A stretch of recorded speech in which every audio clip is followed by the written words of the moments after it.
Hello all, welcome to #you. So కడపలో రచ్చ, దీని గురించి మాట్లాడడానికి మన ముందు కామన్ ఓటర్ ఉన్నారు. అంటే ఇప్పుడు మనం ఎంత ఇంట్రడక్షన్ ఇచ్చినా ఆ వ్యక్తి చేసే పనుల మీద అదంత తక్కువ అనిపిస్తుంది. సో దాని గురించి ఇప్పుడు తెలుసుకుందాం. Hi ma'am. హలో.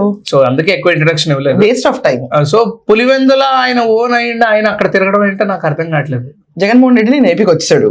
వచ్చిన తర్వాత ఇప్పుడు జగన్మోహన్ రెడ్డి చేస్తున్న ప్రయత్నం ఏంటంటే, ఇప్పుడు 80% ఓట్స్ పోలరైజ్ అయినంత పోతుంది అతనికి. ఏమవుతుందంటే, ఇతను యాంటీ హిందూ అన్న బ్రాండ్ పడిపోయింది. Jaganmohan Reddy is a Christian and I appreciated and I respected. ఇక్కడ దాకా మనకి ఏ ప్రాబ్లం లేదు. తిరుపతి కొండ నేను డిక్లరేషన్ ఇవ్వను, ఎక్కను అని చెప్పి ఇతను అలా నాన్న ఇద్దరు కూర్చుని వేషాలు వేశారు. కానీ ఇంతవరకు ఇండియాలో కానీ ప్రపంచంలో కానీ ఎవరన్నా తిరుపతి కొండ ఎక్కాలంటే డిక్లరేషన్ ఇవ్వాలి. అన్య మతస్థులందరూ ఇవ్వాలి. ఓకే, అదంతా పక్కన పెట్టు. ఈ క్యాండిడేట్ మళ్ళీ తిరుపతి కొండ ఎక్కేటప్పుడు డిక్లరేషన్ ఇప్పించి ఎక్కిస్తారు ఈసారి.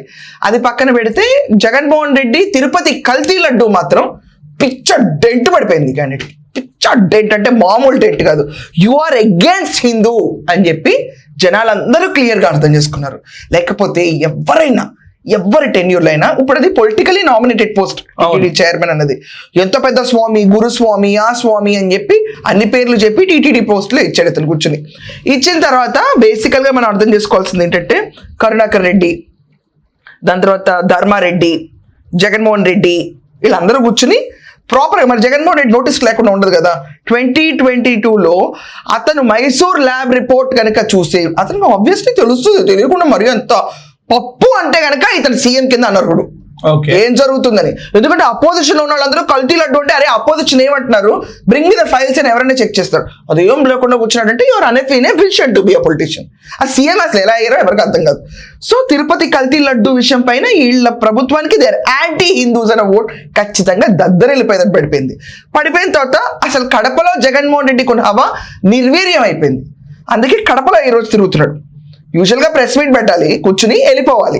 Today is what press meet Thursday రోజు ఆణిముచ్చాలు ఇచ్చి రేపు పొద్దునే చెక్ చేయాలి మళ్ళీ.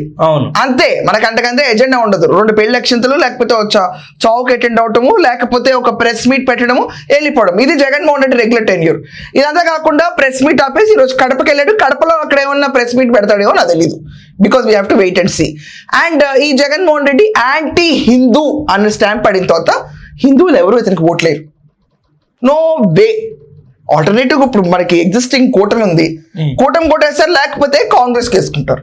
అంతే తప్ప జగన్మోహన్ రెడ్డికి మాత్రం భవిష్యత్తులో హిందువులు అనేవాళ్ళు ఎవడు ఓట్లేరు. అది రాసి పెట్టిన సిచ్యువేషన్. సో ఇప్పుడు ఈ మతం మీద అతనికి పడిన డెంట్ని కడగడానికి టీటీడీ చైర్మన్కి అక్రమ సంబంధాలు అంటగట్టేశారు. అవును. సో నేను అంటున్నాను ఏంటంటే, ఆ చైర్మన్ ఇస్ అ మ్యాన్, వదిలేయండి. అతని గురించి నేను ఎక్కడ మాట్లాడాల్సిన అవసరం లేదు. అది బేసికలీ ఏఐ వీడియో అంటున్నారు. Okay, I accept that point also. And women అక్కడ ఉన్న ఇన్వాల్వ్ అయిన వీడియోలో ఉన్నాళ్ళు ఇది ఫ్యాబ్రికేటెడ్ అని మొత్తుకుంటున్నా కూడా సిగ్గుసరం లేకుండా అదే వీడియోని ప్రచారం చేస్తున్నారు. నేను ఉమెన్ ఇస్ సేయింగ్ నేను కాదు అని మొత్తుకుంటున్నా కూడా లేదు నీకు ఉందని చెప్తుంటే, ఇంతకంటే నీచమైన వెధవలు రాసేవాళ్ళు ఉన్నారా? అండ్ అదే అఫీషియల్ గా అధికారికంగా ట్వీట్ కూడా వేశారు. అండ్ క్వశ్చన్ చేస్తూ చంద్రబాబు గారిని కూడా, ఒకసారి ట్వీట్ వే.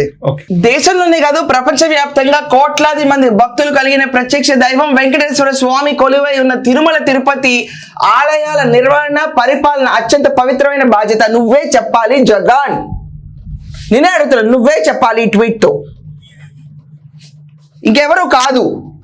తిరుపతి జనాలు ఇచ్చే డొనేషన్లు నడిపే ఒక సంస్థలో కూడా డొల్లగొట్టి 250 కోట్ల కుంభకోణం చేసి, దాంట్లో కూడా ఆఖరికి ఆశీర్వచనాలు కలిపే షాల్లో కూడా కుంభకోణం. అలాంటి టీటీడీ చైర్మన్ పదవిలో నిష్కలమైన వ్యక్తిత్వం, అంచెల భక్తి, నిష్ట కలిగిన వారే ఉండాలి. కానీ ఎన్సీబీఎన్ గారు ఏంటి లాంగ్వేజ్, కానీ ఎన్సీబీఎన్ గారు ఈ పవిత్రమైన స్థానాన్ని స్వార్థ రాజకీయాలకు వేదికగా మార్చారు. నీకు తెలిసినడికి ఇచ్చావా, నీకు తెలియనడికి ఇచ్చావా? హూ ఇస్ వైవి సుబ్బారెడ్డి, మీ బాబాయ్ ఎవరతను? నీకు అత్యంత ప్రీతివంతుడు, నువ్వు చెప్పిన గురు స్వామి. ఏమైంది? రోడ్డున పడింది ఈరోజు ప్రతిష్ట టీటీడీది. తినే లడ్డూలో కూడా బాత్రూమ్ క్లీనర్స్ ఉన్నాయి అంటున్నారు. ఎన్టీబీ రిపోర్ట్ ప్రకారం చూస్తే బీఫ్ టాలో ఫిష్ ఆయిల్ ఉంది అంటున్నారు. ఆలయ ప్రతిష్టను మంటగలిపే పెట్టే వ్యవహారం నుంచి ఒక బాధిత మహిళ ఎన్నికలకు ముందే చంద్రబాబు గారికి లేఖ రాస్తూ ప్రస్తుత టీటీడీ చైర్మన్ తనను మోసం చేశాడని, తన జీవితంలో ఆడుకున్నాడని, ఏ చిన్న పనితో ఆడవారు వచ్చినా వారిని ఇబ్బంది పెడతారంటూ ఫిర్యాదు చేసినా పట్టించుకోలేదు.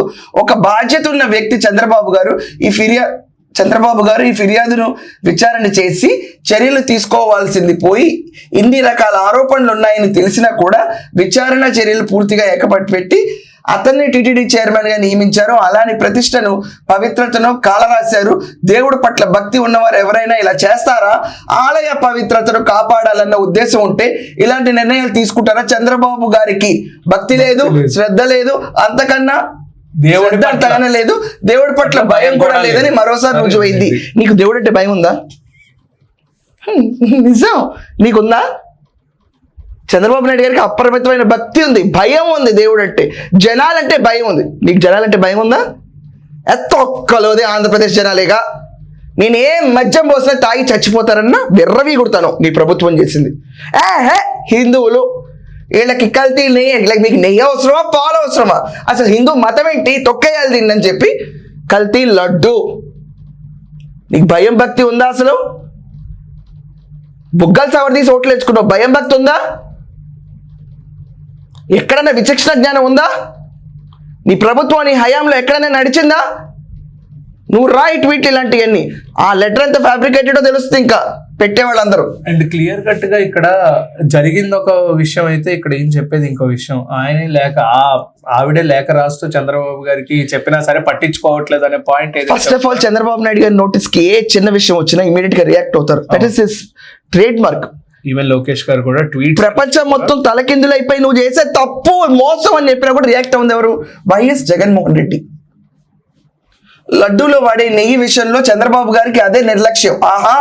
నెయ్యి క్వాలిటీ బాగాలేదని ఈ చంద్రబాబు గారికి హయాంలోనే టీటీడీ ల్యాబ్ తిప్పి పంపినా మళ్ళీ అవే క్వాలిటీ నెయ్యి ట్యాంకర్లు ఆయన హయాంలోనే వేరే తిరిగి టీటీడీ రావడం, ఆయన హయాంలో వచ్చిన అవే ట్యాంకర్లు 91 పేజీలను, ఫైనల్ ఛార్జ్ షీట్ 44 పేజీలు అదే విషయాన్ని చాలా స్పష్టంగా చేశారు.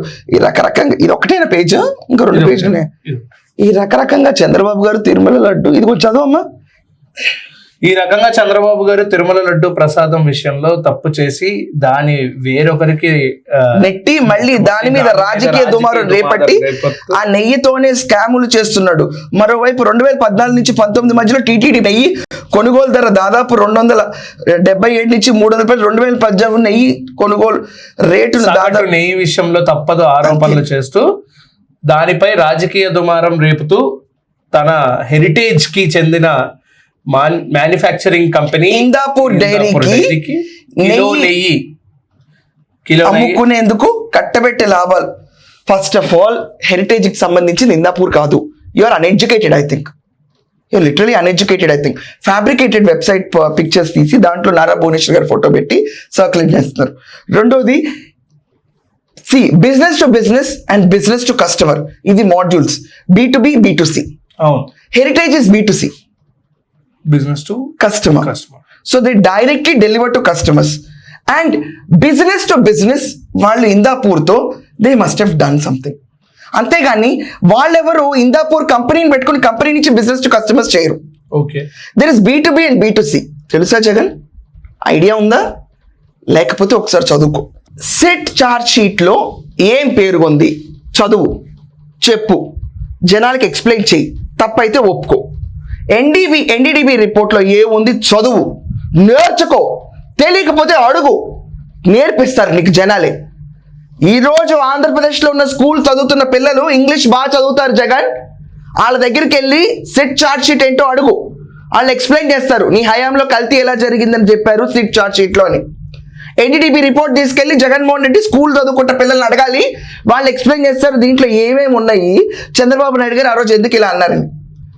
ఇట్ ఈస్ ప్రూవ్డ్ ఫ్యాక్ట్ హిందువులకి వ్యతిరేకతను. ఓకే, ఏకంగా డైరెక్ట్లీ వైవి సుబ్బారెడ్డి ఒప్పుకున్నాడు దాంట్లో కల్తీ జరిగిందని. దీని ఒప్పుకోండి. నువ్వు ఒప్పుకుంటే ఒప్పుకోపోతే ఏంటా? నువ్వు ఒప్పుకుంటే ఒప్పుకోపోతే ఏంటి? The chairman of TTD is accepted. ఈ అధికారికంగా క్వశ్చన్ చేస్తున్నారు కదా, దీని గురించి ఒకవేళ చంద్రబాబు గారు రియాక్ట్ అవ్వాలనుకుంటే ఎలా? వీటన్నిటి కూడా రియాక్ట్ అవుతూ కూర్చుంటే రాష్ట్రం ఎటు వెళ్తుంది, అభివృద్ధి వైపు వెళ్ళాలా, ఈ జగన్మోహన్ రెడ్డి వెనక వాళ్ళకి వచ్చి నువ్వు ఇది అడిగావు దీనికి సమాధానం చెప్తాను తిరగాల. పిచ్చి వీక్స్ ఇలాంటి పిచ్చి మాట్లాడకూడదు వీటి గురించి. ఓకే, సో చూసారు కదా, అంతకుమించి సార్ గురించి ఏం చెప్పాలా అని నేనైతే అనుకోవట్లేదు. So that's all for today. Please watch #you. Until then, keep watching. This is Karthik signing off.